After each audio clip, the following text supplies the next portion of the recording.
এর জন্য অফিসিয়ালি সুদীপ বন্দ্যোপাধ্যায়ের মুর্শিদাবাদে একটা নাম আছে, সুদীপ বন্দ্যোপাধ্যায় সাইকেল চোর। এই মুহূর্তে সুদীপ বাবুর গলায় দড়ি দিয়ে ঝুলা উচিত। কারণ আমি বলবো, ওনার যদি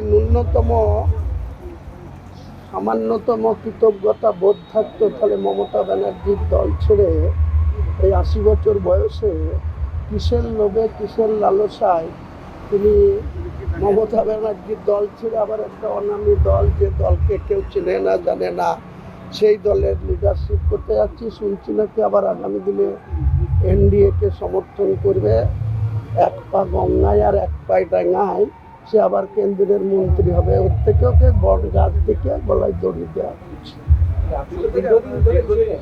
হ্যাঁ, আমাদের বহরমপুরে আমাদের দাদাদের ক্লাসমেট ছিল, আমার বড়দের ক্লাসমেট ছিল। ও কি করতো জানেন তো, বাড়ি থেকে বেরিয়ে কলেজে আসতো, কলেজে যেত, ছাত্র রাজনীতি করতো। ওই করতে করতে যার একটু চকচকে সাইকেল দেখতো, তখনকার দিনে একটা সাইকেলের দাম ছিল 50 টাকা। তো এদিক ওদিক দেখে লোকজন না থাকলে সে পরের সাইকেল, আর তখনকার দিনে সাইকেলের এত লক থাকতো না, তালা থাকতো না, ও পরের সাইকেলে চেপে চলে যেত। যদি সাইকেল হলে বলতো, এই সুদীপ কেন আমার সাইকেল নিয়ে বলে, এই চায়ের দোকানে একটু কাজ আছে, ঘুরে এসে। আর যদি সে না দেখতো, তাহলে ওই সাইকেলটা গিয়ে 30 টাকায় বিক্রি করতো।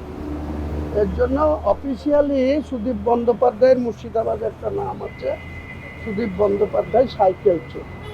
এটা আমি আপনাকে জোরের সাথে বলছি। ওর যদি হিম্মত থাকে, তাহলে মুর্শিদাবাদের মাটিতে গিয়ে আমার বিরুদ্ধে বলবে, আর আমি প্রমাণ করে দেব। কারণ যাদের সাইকেল চুরি করেছে তারা অধিকাংশ, ওর বয়স 80 হয়ে গেছে, তাদেরও সেই সময় 80 হয়ে গেছে, কেউ পৃথিবী ছেড়ে চলে গেছে, কেউ আছে, তাদের তো ছেলে বা নাতি নাতনিরা আছে, তাদেরকে বললেই বলবে যে আমার দাদুর সাইকেল চুরি করেছে।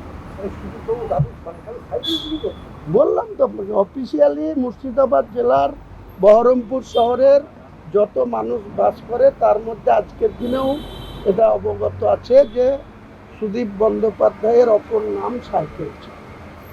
মমতা বন্দ্যোপাধ্যায় শোনা যাচ্ছে যে লোকসভায় প্রার্থী হতে পারেন, অথবা বিধানসভার উপনির্বাচনে প্রার্থী হতে পারেন। আপনি আগেই বলেছেন যে আপনার ওখানে যদি দাঁড়ান আপনি সমর্থন করবেন, বলবেন মমতা বন্দ্যোপাধ্যায় এই আপনার পাশে আছে।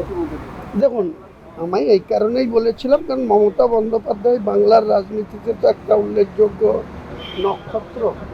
কারণ তিনার 71 বছর বয়স, তিনি প্রায় সংসদীয় রাজনীতিতে 45 বছর ধরে 7 বারের সাংসদ, 3 বারের বিধায়ক, মুখ্যমন্ত্রী এসব পদে অলঙ্কৃত করেছেন।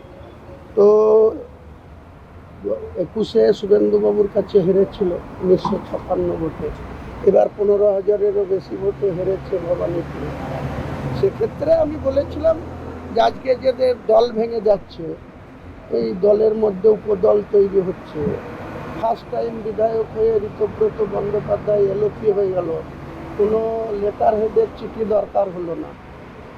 ফার্স্ট টাইম বিধায়ক হয়ে যেমন অনারেবল শাসক দলের আমাদের বিধানসভার কাস্টোডিয়ান আমাদের স্পিকার সাহেব হয়েছেন, তেমনি ফার্স্ট টাইম বিধায়ক হয়ে সন্দীপন সাহা, ঋতব্রত, তারা কেউ লিডার, কেউ ডেপুটি লিডার হয়ে গেছে। আমি ওই জন্য বলেছিলাম, মমতা ব্যানার্জি যদি আসতে চাই, আমার তো 81,000 ভোটে তৃণমূলকে হারিয়েছি, আর 59,000 ভোটে বিজেপিকে হারিয়েছি।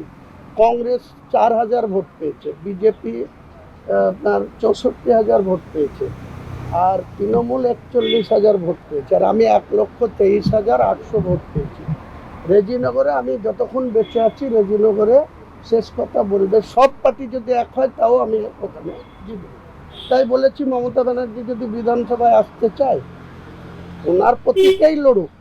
আমাকে বলতে হবে যে আমার যারা কাছের ছিল, যাদের আমরা দুধ কলা খাইয়ে মানুষ করেছিলাম, তারা আমাকে লাত মেরে চলে গেছে, তো আমি তোমার কাছে এই সিটটা চাইছি। তা আমি বলছি, আমার ছেলেকে আমি দান করাবো না, ওনাকে ছেলে। আগেও বলেছি, আবার বলছি। যদি বাইরে কোথাও লড়ে আপনি সাপোর্ট দেবেন? না, বসিরহাটে যদি কোথাও লড়ে? হ্যাঁ, বসিরহাটে যদি লোকসভায় লড়ে, ওনার এগেনস্টে আমি প্রার্থী দেবো না। আর অন্য কেউ লড়লে আমি প্রার্থী দেবো আমার দলে। উনি দাঁড়ালে পরে আপনি প্রার্থী দেবেন? নিশ্চয়ই। মানে ওনার হয়ে কি প্রচারে যাবেন? উনি ডাকলে যাব, উনি তো বলেন না মাঝে মাঝে একাই 100, তা আমাদের মতো ক্ষুদ্র লোককে প্রয়োজন হবে কিনা সেটা তো ওনাকে ঠিক করতে হবে, আমি তো ঠিক করবো না। কিন্তু এখন কি উনি আর একাই 100 বলার জায়গাতে আছেন? সেটা তো মনে হচ্ছে না, কিন্তু বিধানসভার ভেতরে আপনারা দেখেছেন গ্যালারিতে ছিলেন, আমাদেরকে যখন এই বর্তমান শাসক দল যখন বিরোধী আসনে ছিল, ঘন্টার পর ঘন্টা বিমান বন্দ্যোপাধ্যায়ের কোনো কথা না শুনে চোর চোর স্লোগান দিচ্ছিল, তখন আমরা ওয়েলে নেমে আমি বিনা কারণে চোর শুনবো না বলে প্রতিবাদ করতে গেছিলাম। আমার নাম ধরে বিধানসভায় এখনো রেকর্ডে আছে, এই হুমায়ুন চুপো আমি একাই 100। এইসব ভুলভ্রান্তি করেছিল বলে তো আজকে যাদের আগেই বললাম, যাদের এই সুদীপ বন্দ্যোপাধ্যায়, যাদেরকে আপনার দুধ কলা দিয়ে জাবেদ খান, শিউলি সাহা, আকরুজ্জামান, যাদেরকে মন্ত্রী সবাই রেখেছিল, আজকে তারা কোথায়? উনি এবার ভাবুন যে ওনার কাছের কে আর ওনার দলের ভালো কে চায়, ওনার নেতৃত্বকে কে সম্মান দেয় বা দিয়েছে, আর আজকের দিনে ওনার কী পরিণত হয়েছে। কাজেই আমি তো ওপেন বলেছি, ওনাকে যদি আমাকে বলে তাহলে আমি আমার ছেলেকে না দাঁড় করিয়ে ওনার যে প্রতীক সেই প্রতীকে দাঁড়াবে, আমি ওনার জন্য ওখানে ভোট প্রচার করে ওনাকে আমি। বলছি বহরমপুরের লোকসভাতে আপনি একটা লড়াই করলেন, ইউসুফ পাঠানকে জিতিয়ে নিয়ে আসলেন। কি রে, তোর বেশ র্যাশ হয়েছে দেখছি। হ্যাঁ রে, কি করবো বলতো, র্যাশগুলো কিছুতেই কমছে না। অনেক কিছু ইউজ করলাম তবুও কমছে না। আমার মনে হয় তোকে কোনো একজন ভালো ডার্মাটোলজিস্টের কাছে দেখানো উচিত। তুই ঠিক বলেছিস, কিন্তু কোনো ভালো ডার্মাটোলজিস্ট থাকলে একটু সাজেস্ট কর না প্লিজ। এই তোর তো একবার র্যাশ হয়েছিল না, তুই কোথায় দেখিয়েছিলিস? তুই একবার গৌরীদেবী হসপিটালসে দেখাতে পারিস, ওখানে ভালো এক্সপিরিয়েন্স ডার্মাটোলজিস্ট আছে। আমারও সেম প্রবলেম হয়েছিল, এখন ওখানে ট্রিটমেন্ট নিয়ে আমি এখন ঠিক আছি।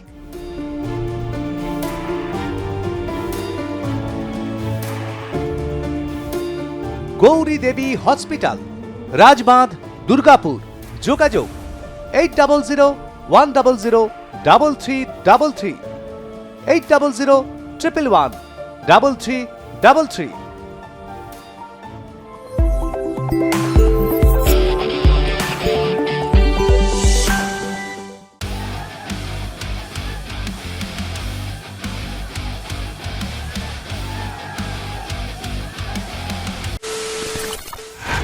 খবরের নামে প্রতিদিন সন্ধে আপনার ড্রয়িং রুমে কি শুধুই চিৎকার চেঁচামেচি খেয়ে আসে?